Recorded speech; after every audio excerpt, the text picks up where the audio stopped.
Huomenta. Tai oikeastaan hyvää yötä. Mä oon Jukolan viestissä. Tää on se kuuluisa Jukolan yö.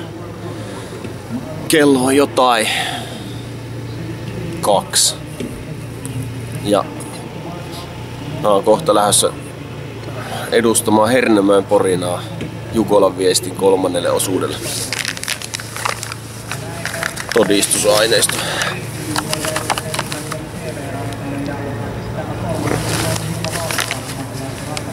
Presidentin rouva Jenni Haukio tuossa äsken haastattelussaan sanoi, että hänelle tai hän odottaa tältä yöltä ainakin tämmöistä suomalaista kesäyötä ja tämän luonnon tunnelmaa myöskin. Ja kohta kun mä oon käynyt juokseen, niin mä palaan ruutuun ja kerron vähän niistä omista luontofiiliksistä, joita tuon matkan varrella on tullut. Ja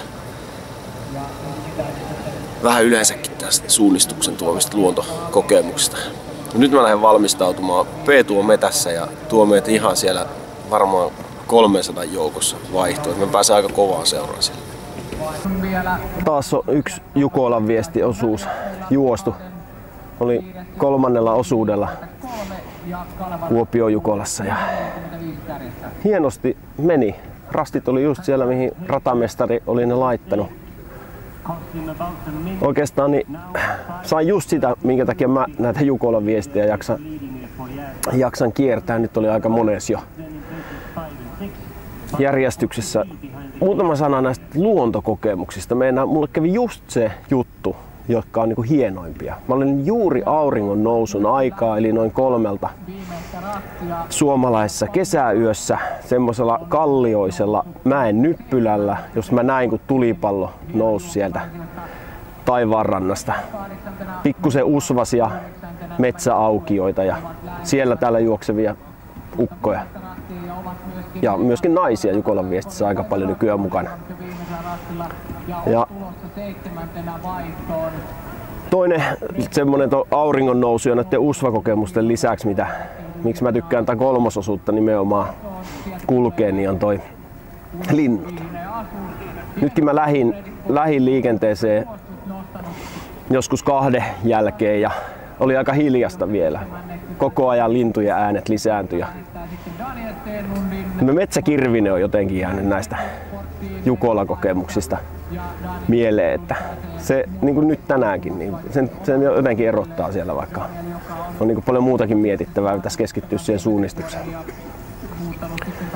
Kaiken kaikkiaan näissä on myös se hieno juttu, että on tullut kohta 20 vuoden aikana Jukolata kiertänyt, niin eri puolilla Suomea kuljettua myös metsässä sillä lailla, että miten muuten ei olisi tullut kuljettua. Nähnyt erilaisia maastotyyppejä ja tutustunut niihin sitten kartan ja suunnistamisen välityksellä.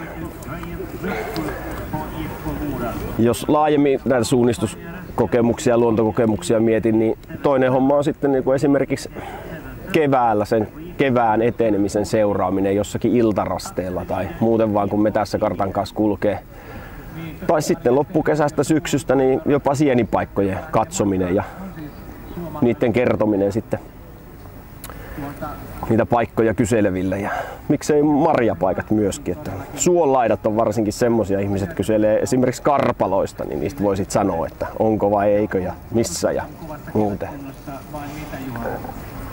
Itselleni ainakin niin tosi paljon merkitsee nämä luontokokemukset Jukolassa. Ja nykyään on paljon juttua myöskin esimerkiksi siitä, että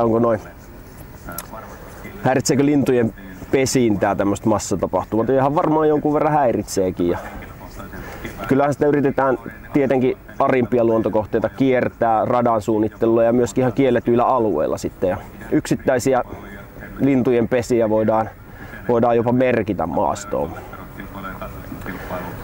Et kyllä näissä tietenkin koitetaan ne luonnonsuojelulliset tekijät myöskin huomioida. Tuollakin semmoinen 15 000 ihmistä kirmaa tuolla metsässä. Ja tokihan sinne polut jää joku sen vuoden ajaksi, mutta kyllä ne sieltä aika pian katoo. Jyväs-Jukolassa 90-luvulla Jyväskylän yliopisto teki aiheesta tutkimustakin, että minkälaisia jälkiä Jukola jättää luontoon. Ja jos jotain kiinnostaa, niin voi sen kaivaa jostakin esille sen tutkimuksen. Mutta kyllä mä ainakin olen sitä mieltä, että kokonaisuudessaan varmaan luonnon kannalta tämä tämmöiset tapahtumat on hyviä siksi, että ihmiset saa hyviä luontokokemuksia ja mä uskoisin, että suunnistajat myös arvostaa sitä luontoa muutakin kuin vaan niin kuin suorituspaikkana. Ne arvostaa myöskin tämmöisiä luonnonsuojelullisia asioita ja ympäristön kunnioittamista ylipäänsä. Ja toivottavasti Jenni Haukiokin on tässä yöaikana saanut nauttia näistä suomalaista kesäyön luontokokemuksista täällä Jukola kylässä. Mä oon todellakin vielä niinku juoksuhiellä päällä ja nyt mä lähden tonne takana savuavaan saunaan sitten hetkeksi virkistäytymään ja sitten nauttimaan kohta maailman parhaiten suunnistajien maaliin tulosta.